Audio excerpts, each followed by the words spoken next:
Que tienen dos grupos económicos, mediáticos muy importantes como es Clarín y La Nación. En ese grupo, en el comienzo, participó el diario La Razón. Quien está en línea ahora es José Pirillo, que fue ex dueño del diario La Razón en épocas donde funcionaba papel prensa con La Razón incluida. Pirillo, buenas noches, lo saluda Ricardo Fonseca, ¿cómo le va? Buenas noches, Ricardo, saludos para usted y a todos los que escuchan. Muchísimas gracias por atendernos. Pirillo, bueno, ¿cómo es papel prensa? ¿Cómo funciona? Sí, si yo se lo tengo que definir en dos palabras, es una empresa desde su nacimiento, desde su puesta en marcha, manejado por delincuentes. Así de clarito. ¿Quiénes son esos delincuentes? Esos delincuentes fueron el diario Clarín, diario Nación y diario La Razón. Y mi ingreso a papel prensa data del año 85, cuando compro a los Peralta Ramos las acciones de La Razón, y por eso me encuentro con formando parte del grupo de control de papel prensa, y bueno, ahí comenzaron ciertas penurias, ciertas actitudes y ciertas cosas que habían ocurrido en papel prensa en el pasado, donde pretendían que yo avalara los acuerdos preexistentes, cosa que me negué, por supuesto. ¿Cuáles eran esos acuerdos preexistentes, Pirillo? Bueno, los acuerdos preexistentes básicamente eran no publicar nada que pudiese atentar contra la junta militar que había gobernado, no hacer campaña o que no salga a la luz el tema de los desaparecidos, y bueno, y esos fueron, digamos, los encontronazos que tuve con Mañeto en papel prensa. Cuando usted habla en un grupo de delincuentes, se supone que hay delitos. ¿Cuáles eran esos delitos, Pirillo? Los delitos, mire, el primer delito es la forma como le sustraen las acciones a Lilla Papaleo, que lo manifestó claramente en la asamblea de accionistas de hace 2 o 3 semanas atrás. Y la forma como le sacaron las acciones, que yo conocía esa historia porque me lo había contado Peralta Ramos, bueno, nunca la compartí, nunca la avalé y mucho menos iba a seguir con esos acuerdos previos que tenían. Procedía a informarle de todo lo que estaba pasando en papel prensa al entonces presidente Alfonsín, y el resultado fue que, bueno, me tenían que hacer quebrar a mí para poderme sacar las acciones de papel prensa. Y ahí fue el Estado y papel prensa a votar en contra en mi junta de acreedores, cosa inédita que el Estado vote en contra de un diario, sin embargo en el caso mío lo hicieron. Y bueno, necesitaban mi quiebra para poder manejar ello y quedarse con papel prensa y sacarse un socio que no estaba dispuesto a callar lo que ellos habían hecho. Eso fue la realidad. Es decir, concretamente también participó Alfonsín en ese trama, en esa trama. En este tema yo lo tenía informado a Alfonsín al minuto de lo que pasaba en papel prensa.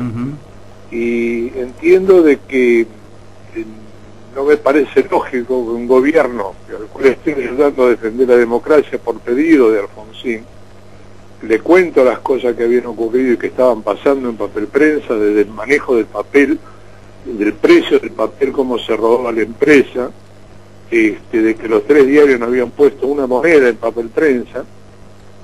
Y bueno, el resultado fue que en mi concurso de acreedores, el Estado me hace votar en contra junto con papel prensa y una serie de créditos que no eran verificables, y no me pude defender porque el juez de la quiebra y el síndico de mi quiebra también estaban comprados, como así mis abogados. Claro. Yo era comerciante inscrito desde el año 1960 y del año 1962 tenía registro público prendario. Sin embargo me juzgaron como no comerciante, en el cual me pusieron un juez a dedo que se llamaba el doctor Otolenghi y el síndico Viule, el que posibilitó toda esta maniobra para desapoderarme de las acciones, primero de papel de La Razón y después de papel prensa. Pirillo, hay un detalle singularmente importante que usted marca de la preponderancia de estos grupos en el manejo de papel prensa. ¿Esto significaba también presiones hacia el gobierno de turno? ¿Marcar agendas, por ejemplo?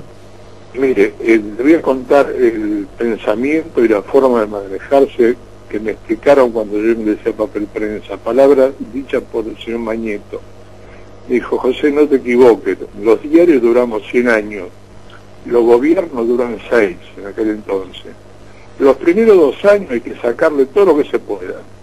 Los segundos 2 años hay que pegarle para seguir sacándole todo lo que se pueda.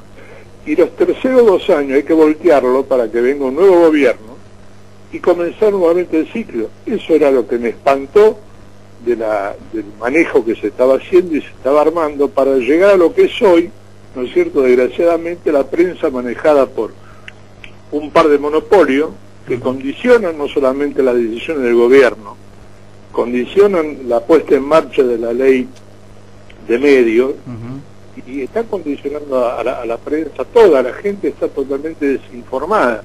Yo le pregunto, ¿por qué si todo lo que pasa por a dos voces? Esto que está pasando no pasa por a dos voces. Sin embargo, me están llamando ustedes de Córdoba para que yo pueda hablar. Cirilo, hay un dato singularmente importante. Hoy se está debatiendo mucho, mejor dicho, está en la agenda periodística el tema de los hijos de Ernestina Herrera de Noble. Mañeto es un hombre que está firmemente aferrado a la familia Noble desde el primer momento, desde mucho tiempo a esta parte.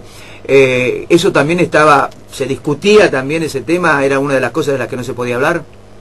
Bueno, sí, por supuesto. Yo cuando me entero de este tema primero porque me lo cuenta Patricio Peralta Ramos, y después me lo cuenta Mañeto personalmente, porque yo le manifiesto a Mañeto que él era gerente general de Clarín en aquel entonces, y el acuerdo de sindicación era dueño de los medios. Entonces pedí hablar por favor, sin desmerecerlo a él, pedí hablar con la señora de Noble para poder ver un poco si estábamos todos de acuerdo, estaban todos de acuerdo en el manejo que se estaba haciendo. Y ahí fue donde montó en cólera Mañeto y me dijo que él tenía suficiente poder para representar a Ernestina, primero porque era el albacea de sus hijos, de Ernestina, y segundo porque él se los había conseguido a través de una gestión que había hecho con Videla. ¿Cómo?